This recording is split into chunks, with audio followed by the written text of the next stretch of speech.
Yeah.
awas.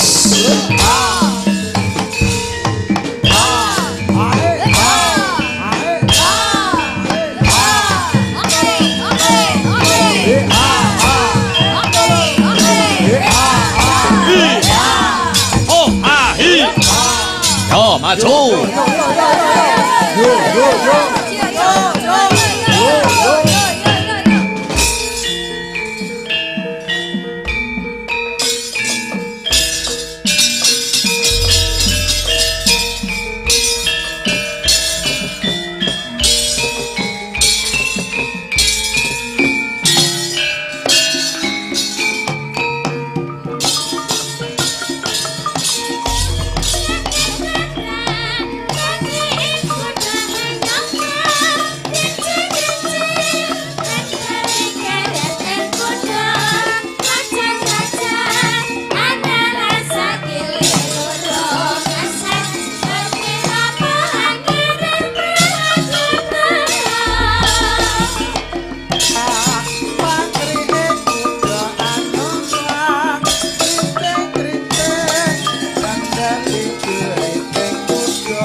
Pangga.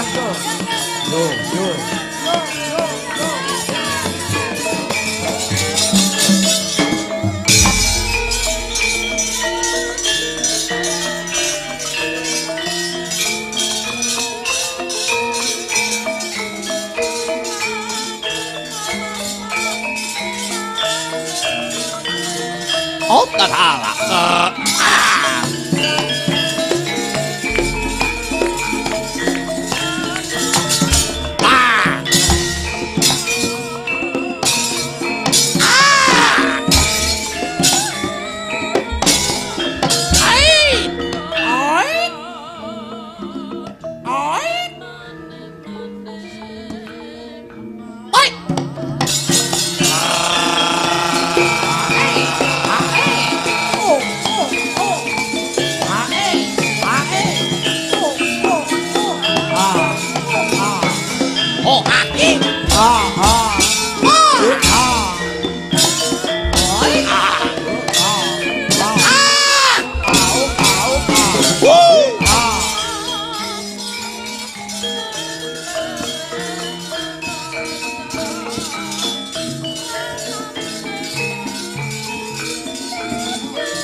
Kumbakarna kinen mangsa jurit meringkang raka sira tan lenggana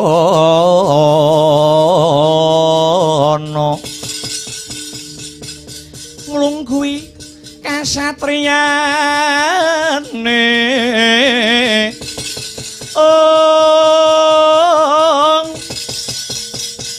ing tekad datan purun amung cipta labuh nagari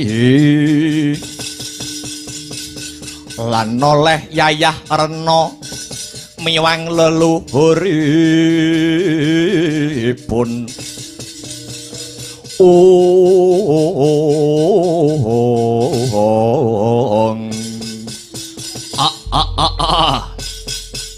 apa iki sing den arani suduk gunting tatu loro bacok-bacok landhesan dengkul babar pisan ora nggraita yen kedadeane kudu kaya mangkene. Gusti nyuwun ngapura yen aku ora maju perang ateges tetel sing dadi jiwa kasatriyanku. Yen aku tumandang aku mbelani kamurkane Kakang Rahwana nanging dawuhe para sarjana ingkang sujaning budi biyen apa-apa kuwi gumantung karo niate. Niatku apik, niatku becik bakal mbelani bumi kelairanku negara Ngalengka. Ya yen pancen kaya mangkono Kumbakarna bakal maju ana pabaratan nglungguhi derajatku dadi senopati dina iki.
Kasor lan pajaring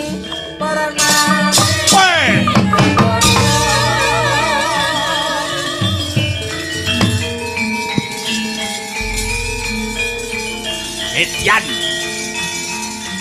Pas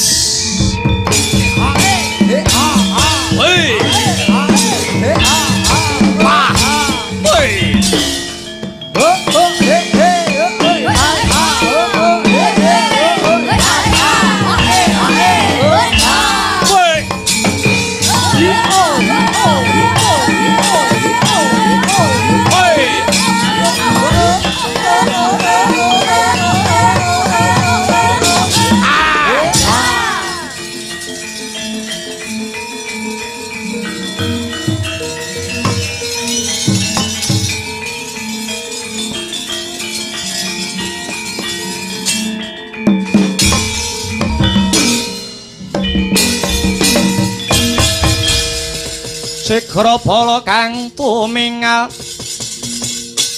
perang campo samya medali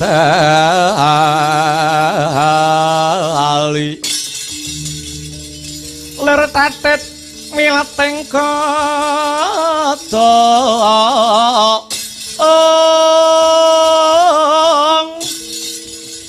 danyang gong menguncang di benjang sangaji mijil latinya ngedali wawus terus dasara laga kaya buta singa bregil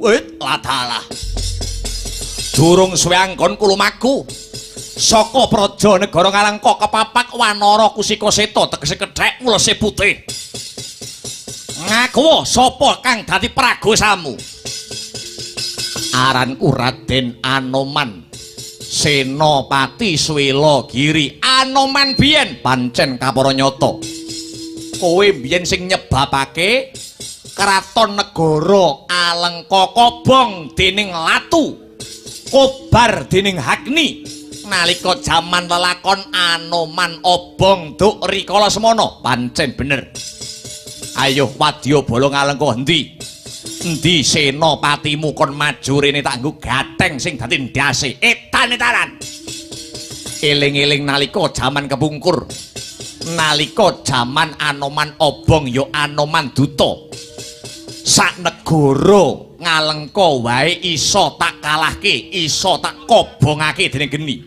apa maneh prajurit kroco-kroco kowe dapuramu edan-edanan mundur yen isih ngiman karo nyawamu yen isih kepengin nyawang soroting srengenge kang sarta isih kepengin ngemut legining gula ora minggat tekan papan lak babati barisanmu wani karaku entek wedine kariwanine sugih kendel Bondowani wani kelawan tumenggung salukat Gatut Barat leno kaprayitnan lair kelawan batin tebyah dada melengsati kamu aja takon dosa kowe Anoman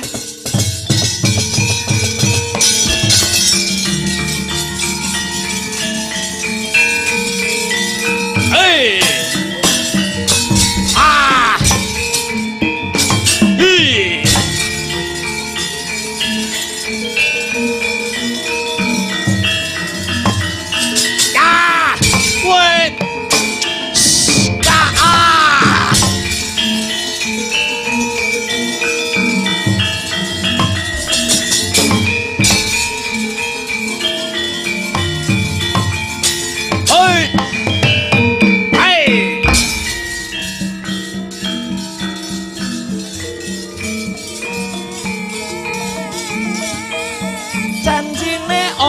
tenan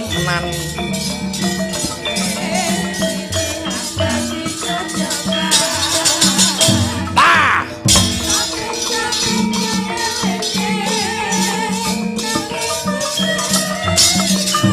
hey hi kula wis jago yo eto pancen dadi nasibku pakupun marang hey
temo.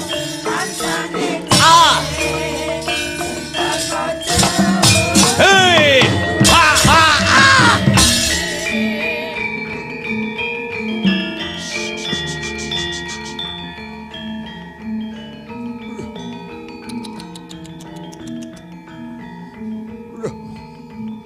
Het ja! Hey! Woi! Hey! Hey! Hey! Hey! Et! Et! Wah! Hey! Aya! Hey! Hey! Aya! Ah!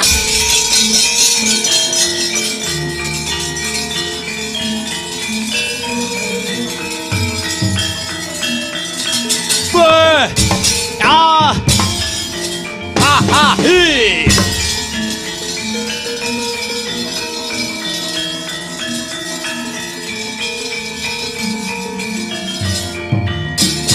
Anoman, ayo kowe sapa? Kumandang garba. Minggat tekan papan kene, ora bakal mundur yen durung dadi kuwanda. Gembelo ndas Anoman. Lo. Het. Ambruk Anoman. Tandiak bentuske watu kowe. He. Hei. Ho ha. Hei ho. Het. Ya. Hai ya. Wo. Sapa iki? Anggota. Aduh.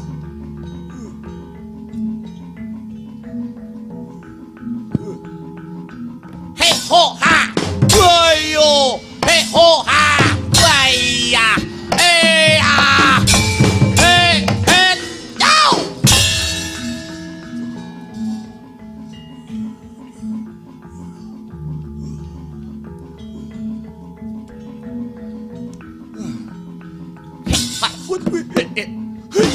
Ho ho ho. Wait, aya. Wah!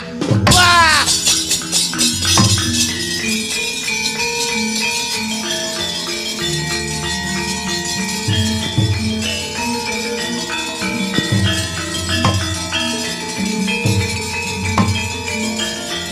Opo gotong we. Ah.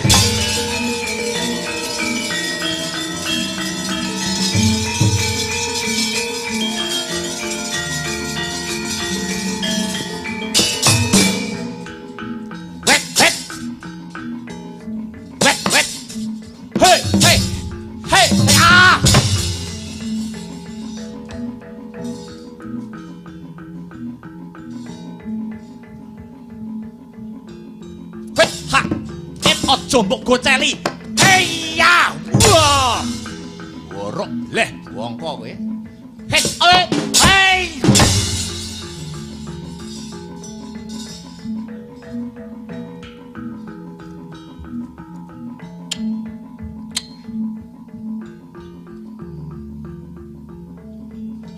Het ho!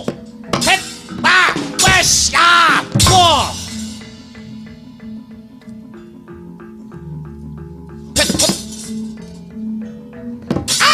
Yo! Hey! Ah! Wah!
berpangriting krangga esti berkata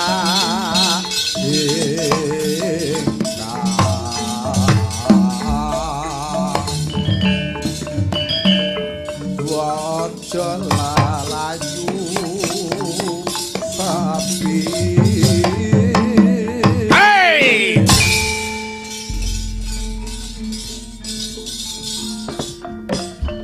Wadya Bala Ngalengka Draja. Kereken genderamu bongkok ana gegamanmu. Aku Haswani Kumba, aku Kumba Kinumba. Ayo para wanara 1000 bareng maju 100 bareng ambrus. Kelakon geget siung dadi pengaran-aran kowe.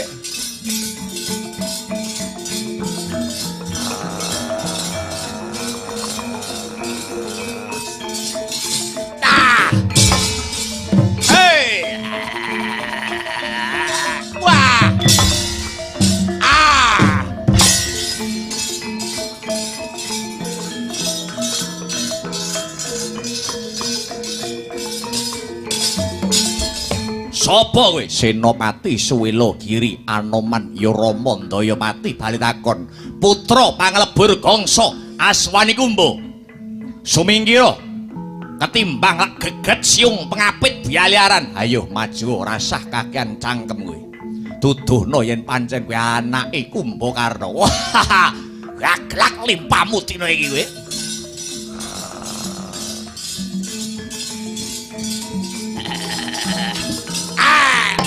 Boy, boy. Ai ta, boy. Wait, no. Lo, ai.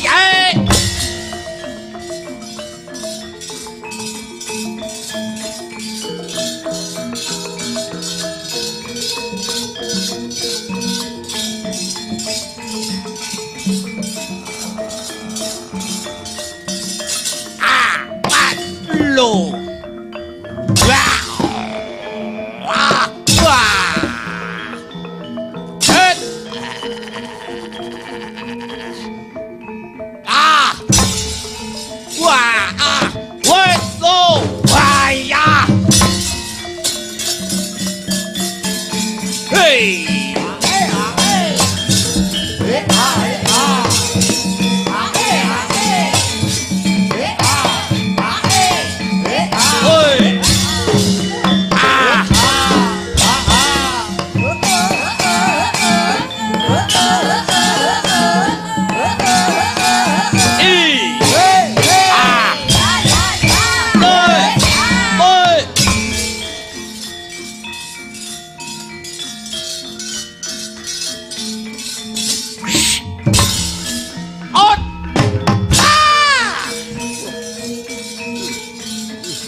drebabah depane lemah aku tah ludira wonten ing Drambah ari Sang Kumba kinumba putra dalem panglebur gangsa tanggap ing sasmita kang rakanira nenggih Aradyan Aswani Kumba den lumpati kaping 3 urip maneh ri Sang Kumba kinumba gregah kaya wungu saking nindra.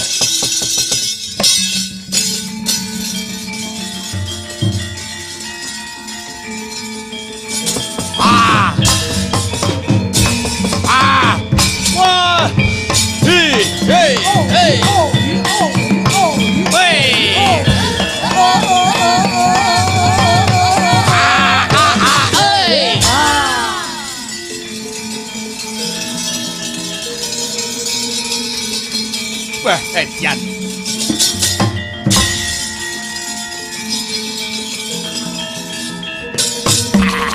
Ai, wet. Oh. Wah. Wait, woi. Het. As. Wah, iya. Wah.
Manganjur lagune angin gugur agraning arga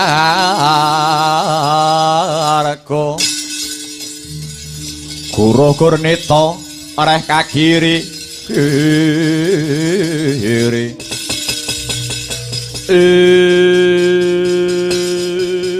kowe ladalah ya jagat ya dewa ya Bathara kae ana kahanan tek ngelok-ngeloki ana kahanan tek ngidapi-dapi Kakang Anoman anggone Bandayuda mungsuh tanding kelawan anak panglebur gangsa anake Raden Kumbakarna si Aswani Kumba kelawan si Kumba Kinumba sijine dipateni lumpati urip meneh sijine mati dilumpati njur urip meneh kaya ngono marambah makaping-kaping ya iki yen ora nganggo pangreka daya kang sarta pambudidaya ora bakal rampung sing dadi perkarane kaya winalik rasane Jaya Anggada ya bakal tak bantu Kakang Anoman anggone Bandayuda perang tanding mungsuh kelawan buta kekarone kae Kakang Anoman cekelen si Aswani Kumba aku tak nyekel Kumba Kinumba didu Kumba buta sakloron ben pecah mati bareng buta loro kae.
ampuh.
Aswane kumbo kinumbo. Oh.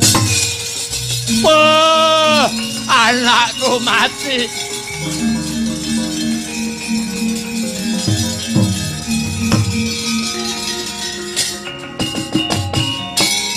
Ya jagat ya dewa ya Bathara. Aswani kumbo. Kumbo kinumbo kowe mati ngger. Waduh Gusti kula nyuwun pangapura. Anak sing ora ngerti kintang kimpuling lakon melu kesempyok wengi sing aradan. Oh dewa. Wadya Balawanara. Wadya Balawanara aja girang gumuyu Anake mati bapake sing belani. Senopati Ngalengka iki Kumbakarna Tandakala.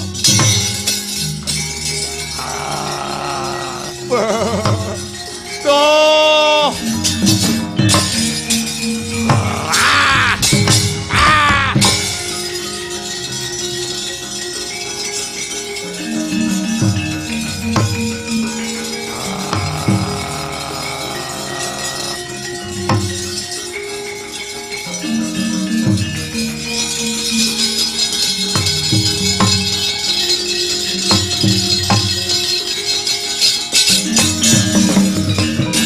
Mawut kang katrajang ing dahana wadya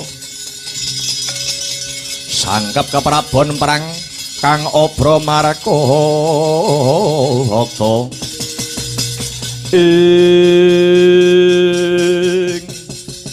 iki ndak sawang sajake kowe manggalaning para wanara ketitik dedekmu dhuwur dhewe. Iya, aku Narpati Sugriwa. Iki sapa? Senopati negara Ngalengka Kumbakarna jenengku. Senopatine Ngalengka kowe. Weh. Kabar nyata pancen aku senopati negara Ngalengka. Buta gedene sak gunung anakan. Mundur yen kowe sing iman karo nyawamu, ora bakal mundur yen durung dadi bathang. Ketandangan dening Narpati Sugriwa gaglak limpamu dina iki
Oh.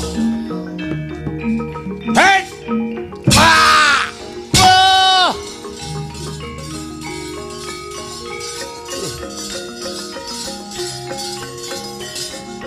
Wah. Oh. Oh. Wah. Oh. Ah.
Hei, Wadya Palawanara, maju dikeroyok. Ya, ya.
Wis pokoke akeh lah kok.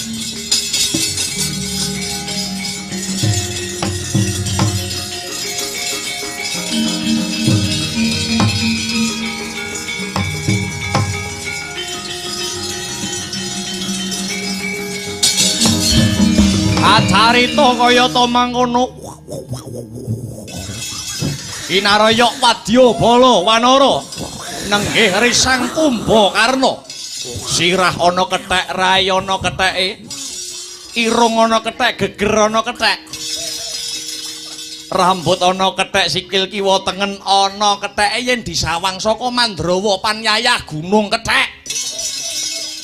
Mauta kaya mangkono krida risang Kumbakarna ngetok karosan kang pungkasan. Ngetok karosan kang pungkasan satemah murat marit para wanara bosah baseh hamblasah kathah ingkang sami dumugi pejah.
Semareka den prayitna semuririh eka ambalik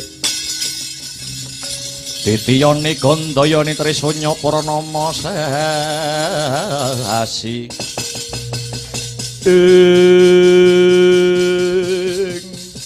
dados sak mangke sami mandelong barisan wanara den. Iya Kyai Semar, kira-kira apa pancen mung mandheg tekan semene mung perkara si Kumbakarna kang anduweni kadigdayan ingkang jagat tanpa timbang. Niki sing bisa golek pengapesane Senopati Ngalengka ora ana liya sing kapernah adine dhewe. Inggih menika Raden Gunawan Wibisana. Jalaran sak ndhuwure langit isih ana langit. Sak sekti-sektine manungsa niku mesti ana sing ngungkuli. Dados kula aturi perintah dumateng Raden Wibisana sumados majeng dhateng pabaratan.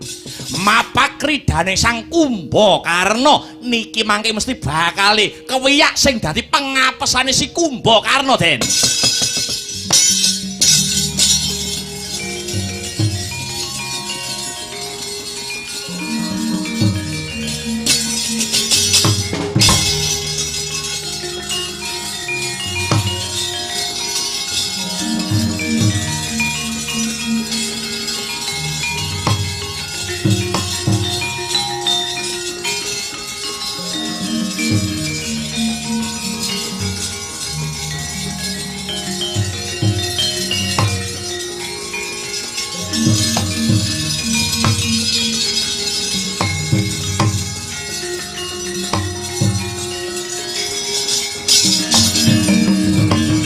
Wibisana nonten wonten dawuh Kanjeng Sinuwun Prabu Rama Wijaya marmanipun Kakang goleki Siadi pun Kakang mung bakal takon marang Gunawan Wibisana nyuwun pirsa babagan punapa Sinuwun. Nalikane Gunawan Wibisana pinanggih marang panjenengan ingsun ana telenging alas Dandaka. Apa prasetyane Gunawan Wibisana nalika do kepungkur? Ngono nggih. Kula aprasetya bilih paduka nampi pasuwitan kula, pejah gesang kula borongaken dhateng jengandika Sinuwun. Yen mangkono, Gunawan Wibisana wis madhep lan mantep ngabdi marang panjenengan ingsun. Lakar kados mekaten Sinuwun. Yen pancen kaya mangkono, saiki tak takoni maneh, kewajibane abdi kuwi apa? Mbangun miturut marang dawuhipun Bendara. Yen aku paring dawuh apa bakal bener-bener kok tindakake. Lakar kasinggihan Sinuwun. Sipate satriya monolati lan pakarti kudu nyawiji. Dina sak mengku ana perintah saka panjenengan ingsun marang jeneng sira Gunawan. Kula pinarintah menapa Sinuwun? Gandeng Wadyabala Wanara padha mundur barisane. Katerjang Senopati Ngalengka, dina iki patine Senopati Ngalengka ndak pasrahake kowe. Lajeng Senopati Ngalengka sak mangke sinten do Sinuwun? Senopati Ngalengka dina iki ora ana liya satriya panglebur gangsa. Isih sedulurmu dhewe ya kuwi kakangmu si Kumbakarna. Oh.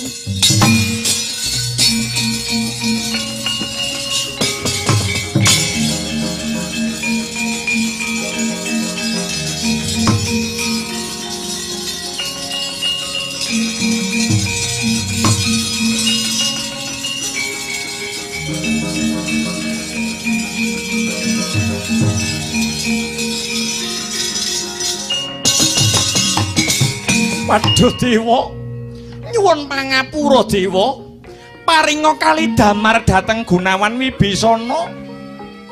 Dumateng pepetenging ati kula ingkang kalimput, wah Dewa kula nyuwun pepadang. Yen kepapak lakon kang kaya mangkene aku dadi kelingan pangandikane Kanjeng Rama wis rawa biyen. Manungsa bakal bingung yen to dibenturke kelawan rong perkara. Milih antarane siji katresnan napa kewajiban. Aku ngerti, aku mudeng pengapesane Kakang Kumbakarna mapan ana satriya kang suci ati lan tumindake. Nglakoni wadat tegese ora apalakrama sakjeke urip. Ora gepok senggol kelawan manodya. Yen to ana negara Pancawati, satriya sing nglakoni wadat ora ana liya kejaba mung mapan ana ing Raden Lesmana Widagda. Ora tega aku nyawang Kakang Kumbakarna, Raden. Raden Lesmana kula ingkang sowan, Raden.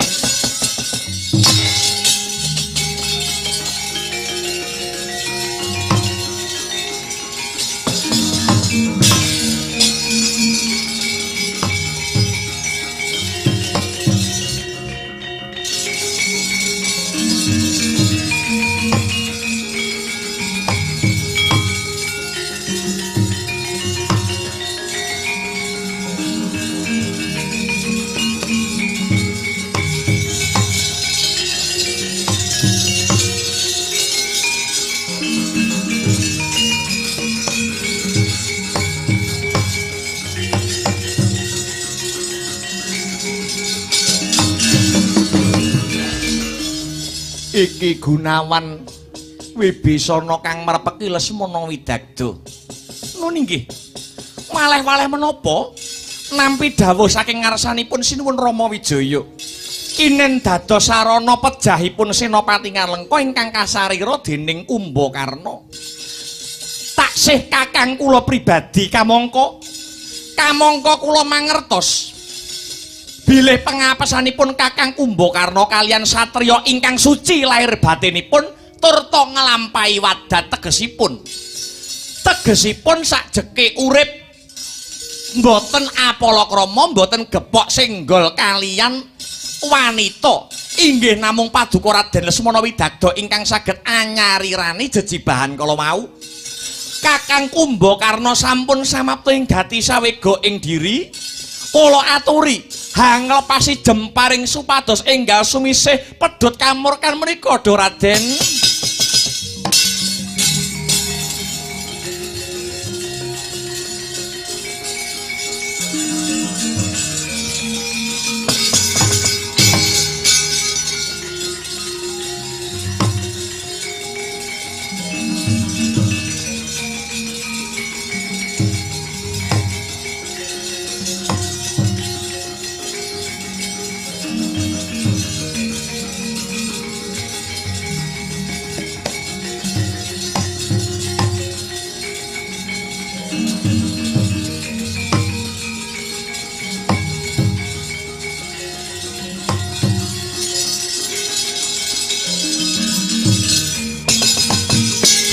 Mentang Gandewa sinandhangan Warastra nenggih Sang Lesmana Widagda ingkang pranyata suci lahir batine. Warastra ingkang cacah wonten gangsal ingkang winastan Kyai Panca Wisaya. Panca tegese 5, Wisaya tegese pangruwatan. Panah cacah gangsal ingkang dadya lantaran sirnane Senopati Ngalengka. Panah ingkang cacah sekawan kinarya bingkas karya ngudari nafsu cacah sekawan. Nun inggih amarah alamah mutmainah kang sarta supiyah ewadene panah ingkang sajuga dadya srana oncate nyawa saka raga.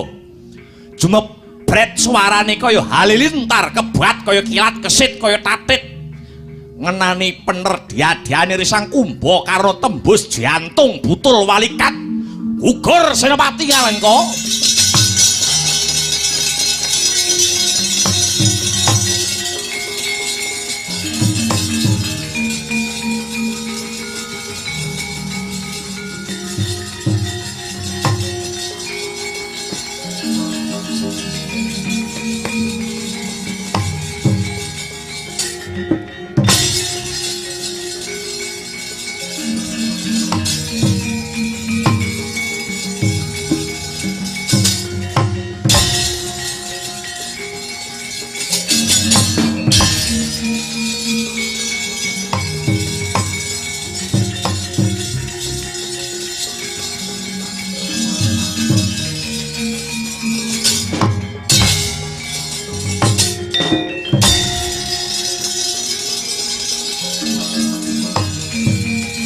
Campo.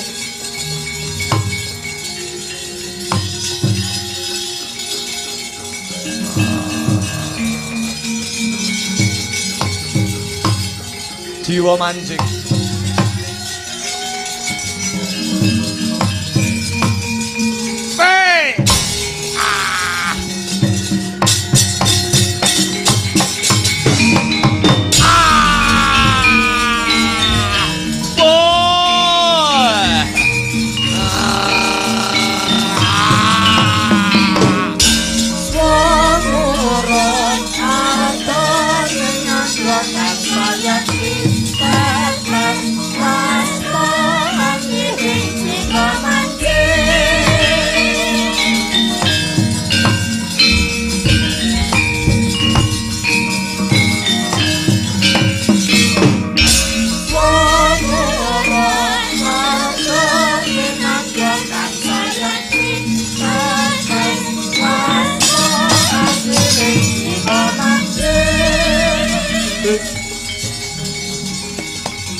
Kawratan Waspa lir melu bela Sungkawa.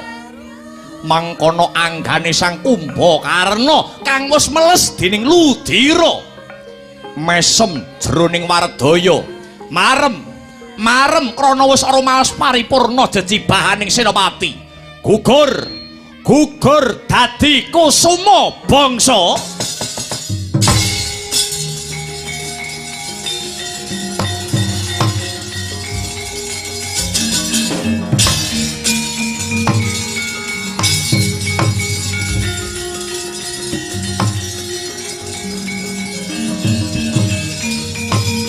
Ora mikir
dadi atur Kanjeng Rama.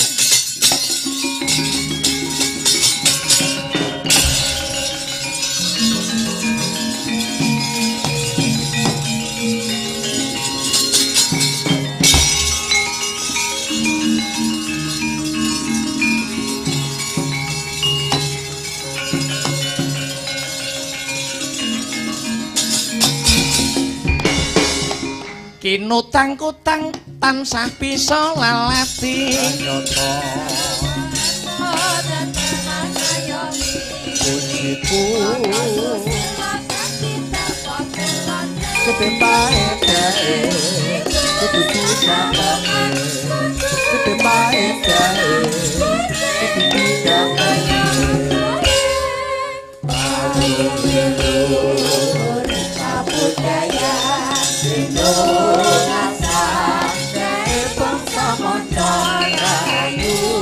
sekali lagi ya.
Alhamdulillah wa syukurillah. Selamat pagi Mas Gareng. Pagi le Dik Petruk, pagi Gong. Pagi Mas Petruk. Alhamdulillah. Pas jam 2 manut jamku. Nyambut gawe setengah 10 nganti jam 2 pinaringan gangsar lancar ora ana alangan sawiji apa. Bot-bote nampa dawuh saking para pepunden-pepunden warga masyarakat ingkang lenggah mapan wonten ing dusun Kedung Bajul desaning Gembenggeng kecamatane Pacé Kadipaten Nganjuk. Bersih dusun ya Dik Petruk. Ayo bersih dusun ingkang dadi acarane. Ugi ngaturaken panuwun nggih menika dipun pangarsani giat. Ayo didukung karo Masku Mas Dewan anggota DPRD Kabupaten Nganjuk Komisi 3. Nggih nggih Mas Sahrur Cahya Ramadan. Ngono. Ayo. Kuwi lakone apa, Tru? Wis mau kenceng terus. Berubuh ngalengka ya. Jadi lakon full action ki sirane ngangkara murug berubuh alengka. Dadi nek iso ki kethek karo buta metu kabeh ki wayang-wayang sing kendut.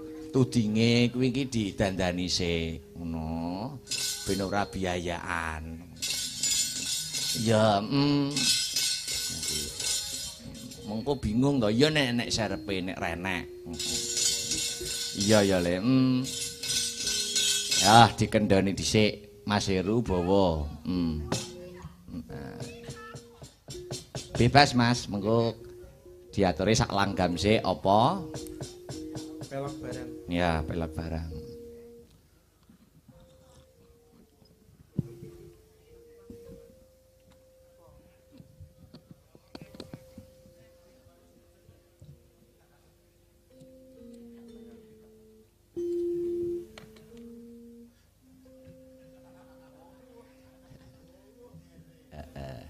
Kiraku kowe tan citra. Wah seneng aku iki. Ya. Seneng apa kok seneng ya.